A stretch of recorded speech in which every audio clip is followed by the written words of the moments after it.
Another property that is very important when it comes to CSS Grid is justify items. And justify items, and the default is right now stretch. So that if I refresh this, nothing's going to change. But if I do start and refresh, it aligns the contents in a grid item along what we call the row axis. So the row axis is each row. If I do end and I refresh, we see that they're now towards the end. But a better way to visualize this is to actually use our developer tools. So if I go to View, Developer, Developer Tools, and we select our grid, you see that by clicking on this pointy icon and hovering over it, in Google Chrome, we actually see our grid system.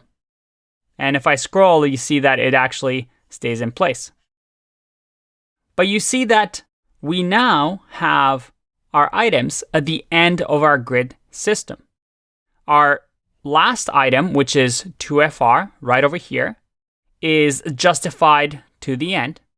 Our second column is justified to the end, and we see a bit of a gap here. And that is because, remember, we have 1FR. And then the first item, because it's auto and the size is according to its content, doesn't really move. Whether we have end or start here, it's already within the maxed space of the grid system. And just like we have the axis around the row, if I change this to align items, and I save and refresh, this one's hard to see, so let's just do 5 or 300 pixels and refresh here. We see that align items is the exact opposite, where it's around a column axis.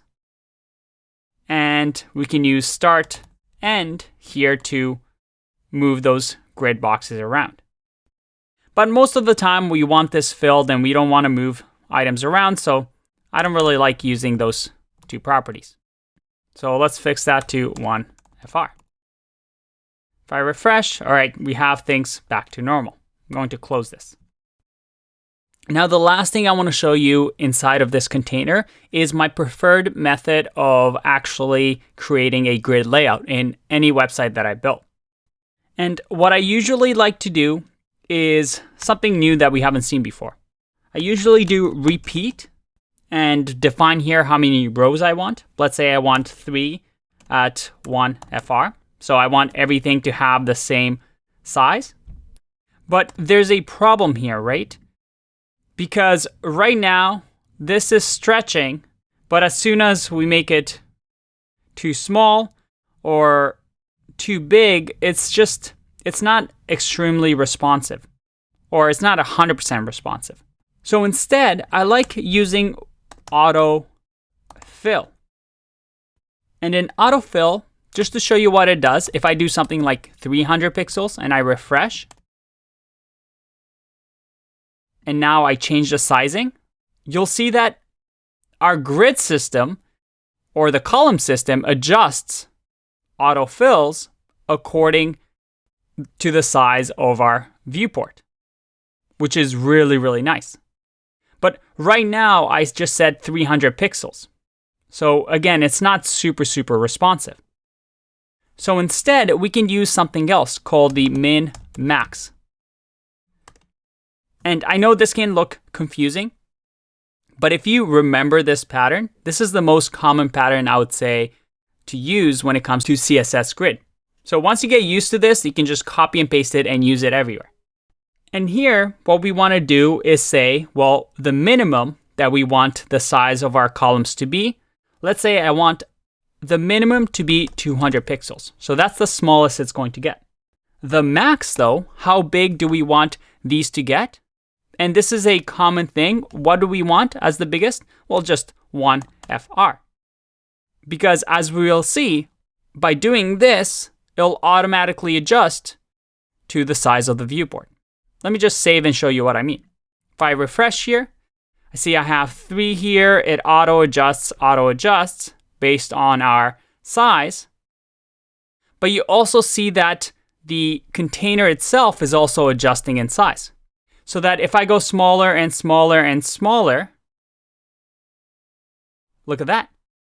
As soon as we hit the 200 pixel minimum, it adjusts.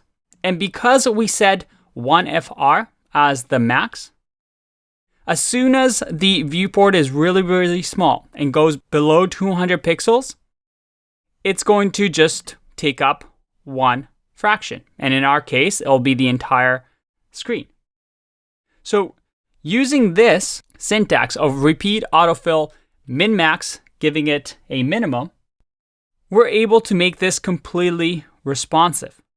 And as you can see here, it's pretty powerful, right? In just a few lines of code, we've made this grid system that is completely responsive. All right, up to this point, we've just focused on the container. But what about the individual items? What if we want something that's maybe bigger than the other item, and we don't want them all symmetrical like this? What would we do? Let's find out in the next video.